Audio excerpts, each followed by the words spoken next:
नमस्कार, मैं विनय यादव। 5 राज्यों में विधानसभा के नतीजे आ चुके हैं।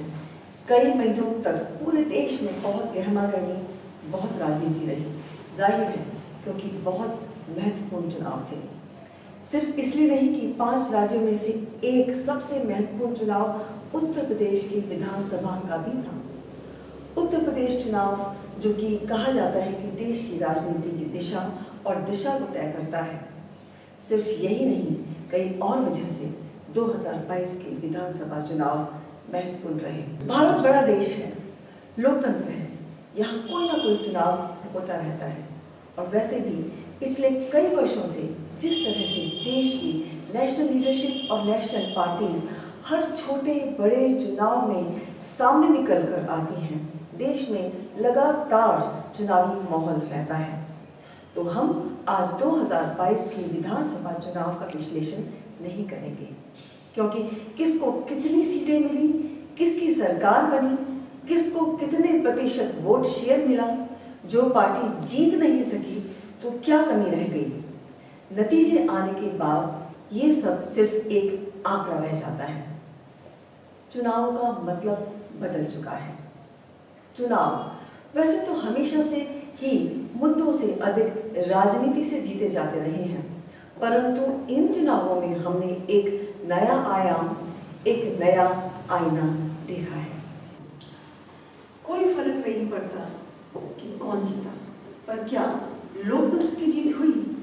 इससे पहले कि हम जल्दी अगले चुनाव में व्यस्त हो जाएं, ये जानना बेहद जरूरी है कि 2022 और उसके पहले के कुछ चुनावों ने हमें क्या सिखाया। हर चुनाव कुछ सबक दे जाता है, परंतु 2022 के विधानसभा चुनाव ने हमें निर्णायक रूप से बहुत कुछ बताया है। दोस्तों, ध्यान दें कि हम यहाँ चुनावी नतीजों की नहीं, चुनावी प्रक्रिया की बात कर रहे हैं। भारत एक लोकतंत्र है। लोकतंत्र या प्रजातंत्र या डेमोक्रेसी के लिए सबसे अहम चीज है चुनाव, क्योंकि देश कैसा होगा, इसके नागरिक कैसे होंगे, वो किस हाल या हालात में रहेंगे, वो कैसे पढ़ेंगे या कितना पढ़ेंगे, रोजगार क्या करेंगे, उनकी सेहत कैसी रहेगी, अगर वो बीमार पड़ते हैं तो उनको दवा मिलेगी या नहीं, या फिर इलाज कहाँ और कैसे होगा।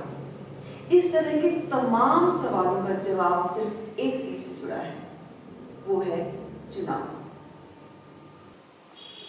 किसी भी चुनाव प्रक्रिया में सबसे अहम भूमिका इलेक्शन कमीशन यानी चुनाव आयोग की होती है।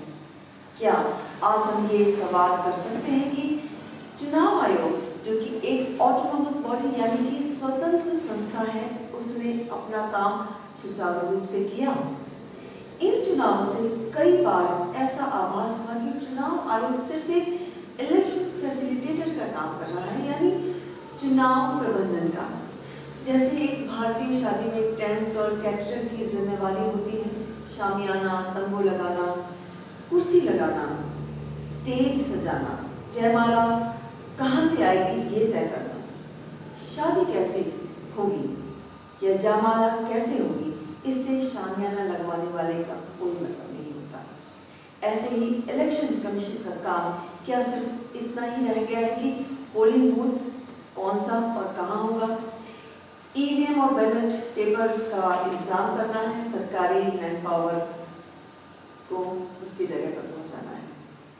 चुनाव कैसे होगा, इसकी सीक्रेसी यानी आपके और मेरे वोट को गोपनीय रखने की जिम्मेवारी, और सबसे बड़ा सवाल है वोट को सुरक्षित करना। इसकी जिम्मेवारी क्या किसी और की तय कर दी गई है?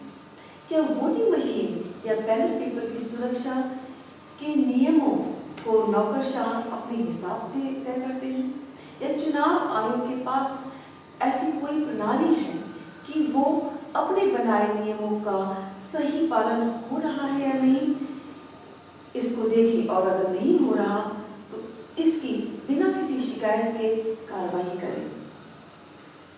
जनता के गोपनीय वोट यानी सीक्रेट वोट को सीक्रेट रखने के लिए चुनाव आयोग के नियमों का क्या मतलब है?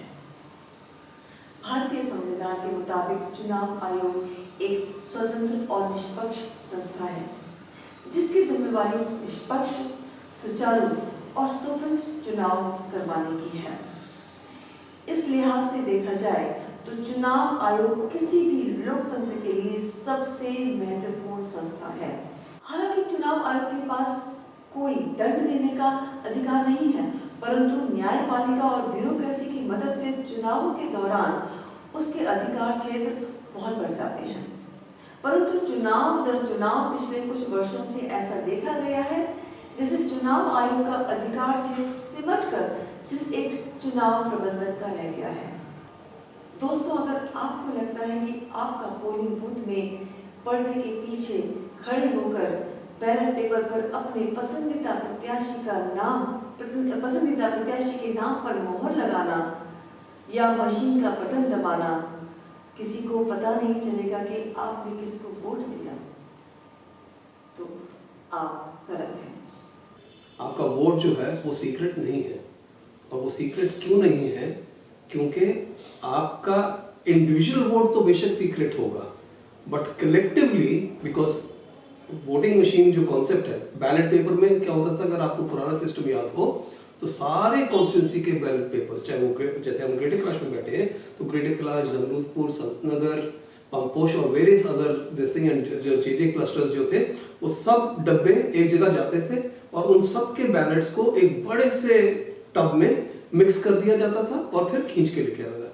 विच मीन्स किसी को ये नहीं पता लगता था कि ग्रेटर कैलाश के वोट कहाँ गए, जमरूदपुर के कहाँ गए, डीडीए के कहाँ गए, झुकी के कहाँ गए, कहीं और के कहाँ गए।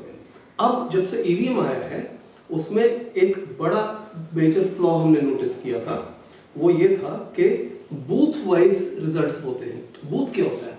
एक बूथ में करीब 1000 वोट होता है, विच मीन्स कि आप जैसे यहाँ पे है कि हाउस नंबर 1 से लेके हाउस नंबर 200 जो है उनका एक पर्टिकुलर बूथ में वोट होगा।